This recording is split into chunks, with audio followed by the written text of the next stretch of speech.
a piece of rectangular paper has been folded at point Z. Okay, so this is a folding point.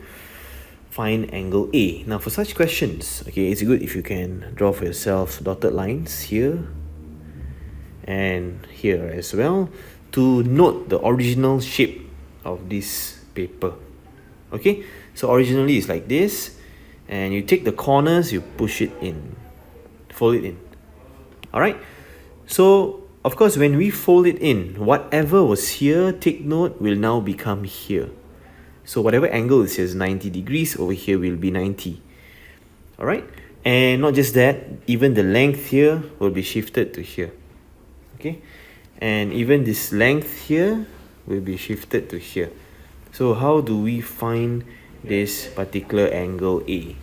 Alright, take note, if this is A, this will be A as well.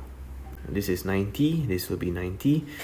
And these two angles are exactly same as each other. So to find A, it will be useful to find this angle over here. 180 degrees minus 130 degrees, you will get 50 degrees. And that 50 degrees is equally divided into 2.